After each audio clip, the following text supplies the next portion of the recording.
بسم الله الرحمن الرحيم وأتموا الحج والعمرة لله وقال رسول الله صلى الله عليه وسلم الحج يوم عرفة সম্মানিত হজযাত্রী ও সম্মানিত শ্রোতাদেরকে আন্তরিক মোবারকবাদ জানিয়ে শুরু করছি।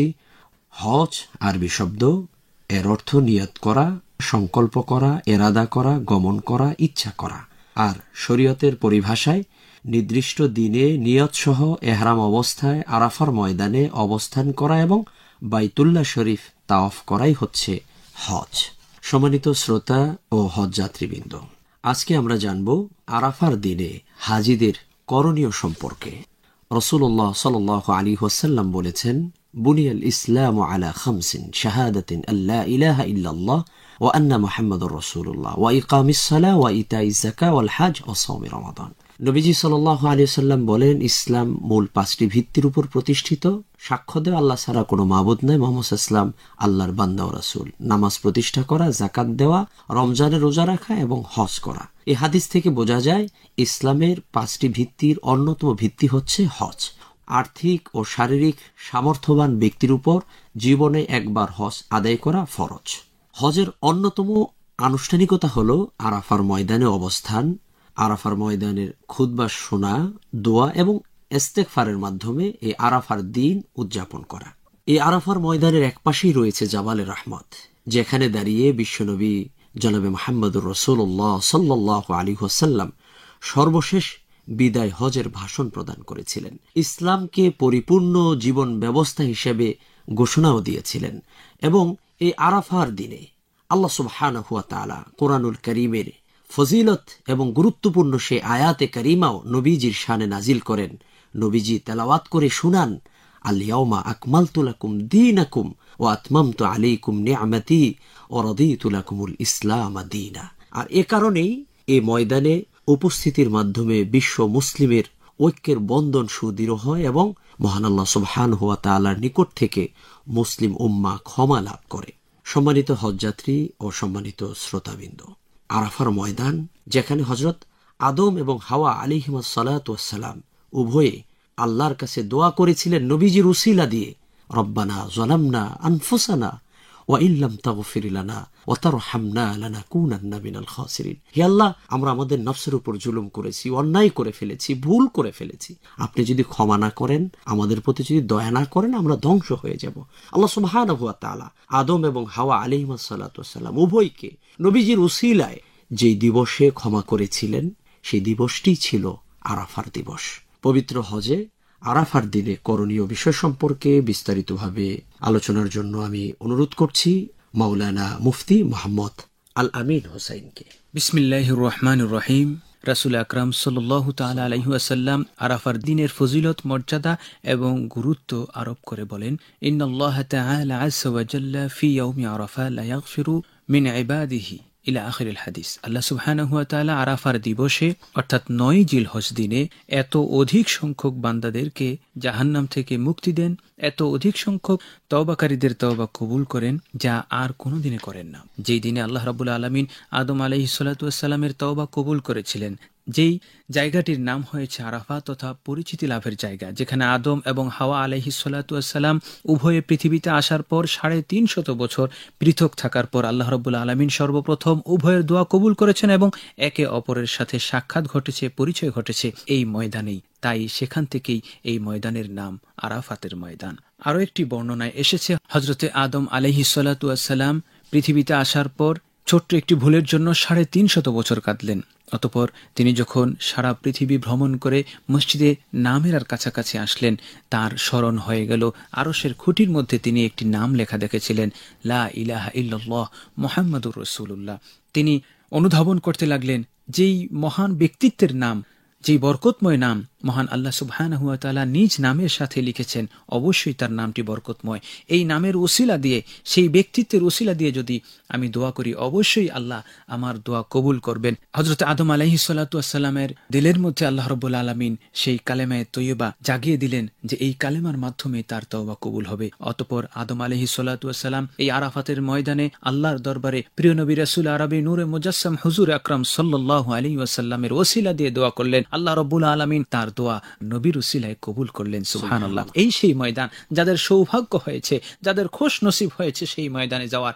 রাসূল আকরাম সাল্লাল্লাহু আলাইহি ওয়াসাল্লাম বলেছেন, আরাফাতের ময়দান এমন ময়দান যেই ময়দানে আল্লাহ রাব্বুল আলামিন কারো ফরিয়াদ ফিরিয়ে দেন না। এই ময়দান এমন বরকতময় ময়দান। নবীজি সাল্লাল্লাহু আলাইহি ওয়াসাল্লাম বলেছেন, আমি বিদায় হজের সময়ও এই ময়দানে 27 জন নবীকে রুহানি ভাবে উপস্থিত হতে দেখেছি। আল্লাহর রাসূল বলেছেন, আমি দেখতে পাচ্ছি ঈসা আলাইহিস সালাতু ওয়াস সালাম তার বাবরি চুল ভেজা অবস্থায় এই ময়দানে আল্লাহর দরবারে ফরিয়াদ করছেন। আমি মুসা আলাইহিস সালাতু ওয়াস সালামকে দেখেছি, তিনি এই ময়দানে এসেছেন। হযরতে ইব্রাহিম আলাইহিস সালাতু ওয়াস সালামকে দেখেছি, তিনি ওটের পিঠে চড়ে এই ময়দানে এসেছেন। তাই এই ময়দান এত বরকতময় ময়দান, এই ময়দান এত ফজিলতময় ময়দান, যেখানে আল্লাহ রাব্বুল আলামিন যাদেরকে কবুল করেন, যাদের খোশ নসিব হয়েছে সেখানে যাওয়ার, তারাই যাবে। এই দিনটি হলো দোয়া কবুলের দিন, মাগফিরাত, রহমত, নাজাত এবং সমুদয় কল্যাণ ও আল্লাহর পক্ষ থেকে রহমত লাভের দিন। আল্লাহ সুবহানাহু ওয়া তাআলা এই দিনে এত অগণিত অসংখ্য লোককে মাফ করে দেন যা বছরের আর কোনোদিন করেন না। প্রিয় শ্রোতাবৃন্দ, তাই আসুন রহমতের দিন, মাগফিরাতের দিন, আরাফাতের দিন, আল্লাহর রহমত, মাগফিরাত, নাজাতের দিন। এই দিন সারা বিশ্ব থেকে অসংখ্য হাজী সাহেবগণ একই পোশাকে, খোলা মাথায়, একটি সাদা কাপড়ে, একটি সাদা ইজারে তারা দুহাত তুলে আল্লাহর দরবারে ফরিয়াদ করবে। এবং যাদের এখনো সৌভাগ্য হয়নি সেই বরকতময় জায়গায় যাওয়ার, তাদেরকেও যেন আল্লাহ রাব্বুল আলামিন ওই আরাফাতের ময়দানে যাওয়ার, আল্লাহর পক্ষ থেকে দয়া রহমত লাভের সৌভাগ্য হয়। আল্লাহ যেন সবাইকে কবুল করেন। আরাফাতের দিনের যে আমলগুলো রয়েছে, তালবিয়া পাঠ করা, অধিক পরিমাণে ইস্তেগফার করা, বিশেষ করে যাদের পক্ষে সম্ভব মসজিদে নামেরায় গিয়ে জোহর এবং আসর ইমামের সাথে আদায় করা, ইমামের খুতবা শ্রবণ করা। এবং আরো একটি বিষয় স্মরণ রাখতে হবে, মসজিদে নামেরার পাশেই বাতনে ওরাইনা বা ওয়াদি ওরাইনা নামক একটি জায়গা রয়েছে। রাসূল সাল্লাল্লাহু আলাইহি ওয়াসাল্লাম বলেছেন, যে ব্যক্তি ওয়াদি ওরাইনায় অবস্থান করবে তার ওকুফ হবে না। অর্থাৎ হজের সবচেয়ে গুরুত্বপূর্ণ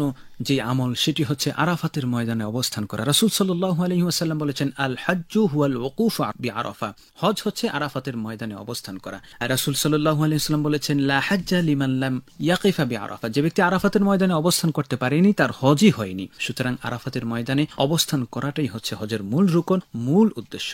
রাসূল আকরাম সাল্লাল্লাহু আলাইহি ওয়াসাল্লাম বলেছেন, মান সামা ইয়াওমা আরাফা কানা কামান সামাদ দাহরা, যে ব্যক্তি আরাফাতের দিন রোজা রাখবে তার জন্য 1 বছর রোজা রাখার সওয়াব লেখা হয়।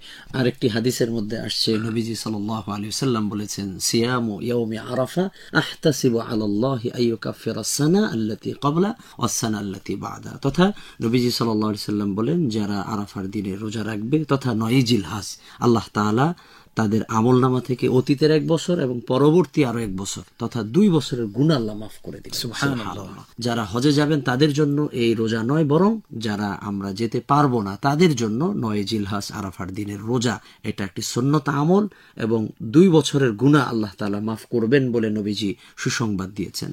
সম্মানিত শ্রোতা ও হজ যাত্রীবৃন্দ, বছরে যেই 5টি দিন আল্লাহ রাব্বুল আলামিন বান্দার জন্য বরকতময় এবং গুরুত্বপূর্ণ রহমতে পরিপূর্ণ হিসেবে ঘোষণা করেছেন, কোরবানির দিন, ঈদ উল ফিতরের দিন, আরাফাতের দিন, আশুরার দিন, এই দিনগুলোর মধ্যে শ্রেষ্ঠতম হলো আরাফাতের দিন। এই দিনে যারা আরাফাতের ময়দানে অবস্থান করবেন তাদের জন্য যে আমলগুলো এতক্ষণ বলা হলো, আর আমাদের যাদের সৌভাগ্য হয়নি সেখানে যাওয়ার, আমরাও বাহিরে থেকে অর্থাৎ আরাফাতের ময়দানে বাহিরে অবস্থান করেও সেই জায়গার সওয়াব ফজিলত অর্জন করতে পারি, যেমনটি আপনি বলছিলেন, রোজা রাখার মাধ্যমে, তওবা ইস্তেগফারের মাধ্যমে।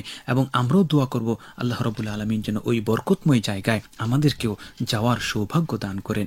ধন্যবাদ মাওলানা মোহাম্মদ আল-আমিন হোসাইন। পবিত্র হজে আরাফার দিনে হাজীদের করণীয় সম্পর্কে আপনি অত্যন্ত গুরুত্বপূর্ণ আলোচনা করছিলেন। আপনার আলোচনা থেকে আমরা এই কথাই বুঝতে পারলাম যে আল্লাহ সুবহানাহু ওয়া তাআলার কাছে দোয়া কবুলের যে সকল দিন আছে তার মধ্যে শ্রেষ্ঠতম দিন হচ্ছে এই আরাফার দিন। যেহেতু হাদিসের মধ্যে আসছে, নবীজি সাল্লাল্লাহু আলাইহি ওয়াসাল্লাম বলেছেন, আল হাজ্জু ইয়াউমে আরাফা, হজটাই মূলত হচ্ছে আরাফার দিনে। আরাফার দিনে আল্লাহ তাআলা সকল হাজীদেরকে সাধারণ ক্ষমার আওতায় এনে সবাইকেই মাফ করে দেন। সম্মানিত হজ যাত্রীগণ, জীবনে এই সময় আর নাও আসতে পারে। আরাফার ময়দানে আপনি অবস্থান করবেন, পরবর্তী সময়ে আপনি আবার এই আরাফায় উপস্থিত হতে পারবেন কিনা সন্দেহ রয়েছে। মনে করতে হবে আপনার জীবনের শেষ সুযোগ এই আরাফার দিনে আল্লাহর কাছ থেকে চেয়ে নেওয়ার, ক্ষমা পাওয়ার সর্বশেষ সুযোগ মনে করে এই আরাফার দিনটাকে কাজে লাগানো। অহেতুক কথাবার্তা, গল্পগুজব না করে আমরা একান্তভাবে আল্লাহর কাছে কান্নাকাটি করব, দোয়া করব নিজের জন্য, নিজের স্ত্রী, নিজের পরিবার পরিজন, বাবা মা, সারা বিশ্বের মুসলমান নরনারী সকলের জন্য আমরা শান্তির জন্য দোয়া করব। আল্লাহ সুবহানাহু ওয়া তাআলা যেন সকল মুসলমান নরনারীকে কোরআন সুন্নাহর আলোকে জীবন যাপন করার তৌফিক দান করেন। এই জন্য আমরা আরাফার ময়দানে সকলের জন্যই দোয়া করব। সম্মানিত হজযাত্রী ও সম্মানিত শ্রোতাবৃন্দ, পবিত্র হজে আরাফার দিনে হাজিদের করণীয় সম্পর্কে আরো বিস্তারিতভাবে আলোচনা করছেন মাওলানা ডক্টর মোহাম্মদ লোকমান হাকিম। বিসমিল্লাহির রহমানির রহিম। ইসলামী শরীয়তের মৌলিক 5টি স্তম্ভের মধ্যে অন্যতম একটি স্তম্ভ হল হজ। হজের একটি নির্দিষ্ট সময়সীমা রয়েছে। এ প্রসঙ্গে সূরাতুল বাকারার 197 আয়াতে মহান আল্লাহ বলেন, আল হাজ্জু আশহুরুম মা'লুমাত, হজের মাসগুলো সুনির্ধারিত। এই আয়াতের ব্যাখ্যায় হযরত আব্দুল্লাহ ইবনে ওমর রাদিয়াল্লাহু তাআলা আনহু বলেন, হজে যাওয়ার মাস সমূহ হল শাওয়াল, জিলকদ ও জিলহজ। শারীরিক ও আর্থিক ইবাদতের সমন্বিত রূপ হল হজ। মহান আল্লাহ প্রদত্ত সম্পদ ও সুস্বাস্থ্যের কৃতজ্ঞতা আদায় করা হয় হজ আদায় করার মাধ্যমে। হজ মানুষকে আখিরাত তথা পরকালকে স্মরণ করিয়ে দেয়। হজের কার্যক্রমে নেই কোনো ভেদাভেদ। এখানে ধনী গরিব, রাজা প্রজা, আরব অনারব, সাদা কালো সকলেরই একই পোশাক, একই আমল, একই তালবিয়া। লাব্বাইক লাব্বাইক ধ্বনিতে সে মশগুল। তাফসিরে ইবনে কাসিরে উল্লেখ করা হয়েছে, মহান আল্লাহর হুকুমে হযরত ইব্রাহিম আলাইহিস সালাম হজের ঘোষণা প্রদান করলে রব্বুল আলামিন রুহানি জগতে সে দাওয়াতটি সকলের কর্ণকুহরে পৌঁছে দেন। সেদিন সে আহ্বানে যারা সাড়া দিয়েছিল তারা একদিন না একদিন লাব্বাইক বলতে বলতে আরাফার ময়দানে হাজির হবে এবং হজ আদায় করবে। হজের ফজিলত সম্পর্কে রাসূল করিম সাল্লাল্লাহু আলাইহি ওয়াসাল্লাম বলেছেন, মান হাজ্জা লিল্লাহি ফালাম ইয়ারফাথ ওয়ালাম ইয়াফসুক রাজা কায়াউমি ওয়ালাদাতুহু উম্মুহ। যে ব্যক্তি মহান আল্লাহর সন্তুষ্টি লাভের উদ্দেশ্যে হজ করল এবং হজকালীন সময় গুনাহের কাজ থেকে বিরত থাকল, সে নবজাত শিশুর ন্যায় নিষ্পাপ হয়ে বাড়িতে ফিরে আসবে। নবী করিম সাল্লাল্লাহু আলাইহি ওয়াসাল্লাম আরও বলেছেন, আল হাজ্জুল মাবরুরু লাইসা লাহু জাযাউন ইল্লাল জান্নাহ। কবুল হজের সওয়াব হল একমাত্র জান্নাত। হজের ফরজ সমূহের মধ্যে প্রধান ফরজ হল আরাফার ময়দানে অবস্থান করা। নবীজি সাল্লাল্লাহু আলাইহি ওয়াসাল্লাম বলেছেন, আল হাজ্জু আরাফা, অর্থাৎ আরাফার ময়দানে অবস্থান করাই হল হজ। 9 জিলহজ ফজরের নামাজ আদায় করে হজ যাত্রীগণ আরাফার উদ্দেশ্যে রওনা হবেন। সেখানে জোহর ও আসরের নামাজ একত্রে পড়বেন এবং সূর্যাস্ত পর্যন্ত কোরআন তেলাওয়াত, দোয়া দুরুদ, ইস্তিগফার ও তালবিয়া পাঠ করতে থাকবেন। এটাকে বলা হয় উকুফে আরাফা তথা আরাফায় অবস্থান করা। 9 জিলহজ আরাফার ময়দানে পৌঁছে মসজিদে নামিরায় ইমামের দেওয়া খুতবা শোনা এবং সম্ভব হলে মূল জামাতের সাথে জোহর ও আসরের সালাত একত্রে আদায় করবেন। তা সম্ভব না হলে নিজ নিজ তাঁবুতে জামাতের সঙ্গে নামাজ আদায় করে নিবেন। মহান আল্লাহর কাছে 2 হাত তুলে মোনাজাত করা, ক্ষমা চাওয়া এবং জাহান্নাম থেকে নাজাতের জন্য দোয়া করবেন। নবীজি সাল্লাল্লাহু আলাইহি ওয়াসাল্লাম বলেছেন, আরাফার দিন মহান আল্লাহ সর্বাধিক সংখ্যক বান্দাকে জাহান্নাম থেকে মুক্তি দান করেন এবং তার নিকটবর্তী হন। এছাড়াও ফেরেশতাদের কাছে বলেন, দেখো আমার বান্দারা কি চায়। মহান আল্লাহ ফেরেশতাদেরকে বলেন, তোমরা সাক্ষী থাকো, আমি তাদের সবাইকে ক্ষমা করে দিলাম। তাই নবীজি সাল্লাল্লাহু আলাইহি ওয়াসাল্লাম বলেছেন, আরাফার দোয়া হলো শ্রেষ্ঠ দোয়া। বেশি বেশি তাকবীরে তাশরিক ও তালবিয়া পাঠ করতে হবে। এক কথায় আরাফার ময়দানে অবস্থানের পুরো সময়টুকু কাজে লাগাতে হবে। নামাজ আদায়, তাওবা, ইস্তিগফার, তাসবিহ, তাহলিল, তাকবীর, জিকির ও দোয়ার মাধ্যমে সময় অতিবাহিত করতে হবে। দুপুরের পূর্বে সম্ভব হলে আরাফার ময়দানে গোসল করে নেওয়া উত্তম, নতুবা ওযু করে নিতে হবে। কোনোভাবেই সূর্য ডোবার পূর্বে আরাফার ময়দান ত্যাগ করা যাবে না। সূর্য ডোবার পরপরই মাগরিব না পরেই মুজদালেফার উদ্দেশ্যে তালবিয়া পড়তে পড়তে আরাফার ময়দান ত্যাগ করবেন। মুজদালেফায় পৌঁছে এক আজান ও আলাদা আলাদা ইকামতে মাগরিব ও এশার নামাজ আদায় করবেন। মহান আল্লাহ সকল হজ যাত্রীদেরকে আরাফাতের ময়দানের আমলসমূহ করার মাধ্যমে কবুল করে নিন, আমিন। ধন্যবাদ মাওলানা ডক্টর মোহাম্মদ লুকমান হাকিম। আপনাকেও পবিত্র হজে আরাফার দিনে হাজিদের করণীয় সম্পর্কে কোরআন ও সুন্নাহর আলোকে আপনি গুরুত্বপূর্ণ আলোচনা করেছেন। সম্মানিত হজ যাত্রীবৃন্দ, আরাফার দিনে আমাদের সকলের গায়ে একই রকম পোশাক। আমরা এহরাম পরা অবস্থায় সাদা পোশাকে, সাদা কালো ধনী গরিব সব একাকার হয়ে আমরা আল্লাহর গোলামে পরিণত হয়েছি। এই খেয়াল, এই চিন্তা আমাদের মনের ভিতরে রাখতে হবে। মনে করতে হবে আমরা সবাই আল্লাহর গোলাম, আমরা সবাই অপরাধী। আমরা যেন সকলে ঐক্যবদ্ধভাবে চলতে পারি, সে শিক্ষাই আমাদেরকে এই আরাফা থেকে নিতে হবে। সম্মানিত হজযাত্রী এবং সম্মানিত শ্রোতাবৃন্দ, আরাফার দিনে আমরা আল্লাহ সুবহানাহু ওয়া তাআলার কাছে তওবা, ইস্তেগফার, কোরআন তেলাওয়াত এবং জিকির আজগারের মাধ্যমে অতিবাহিত করব।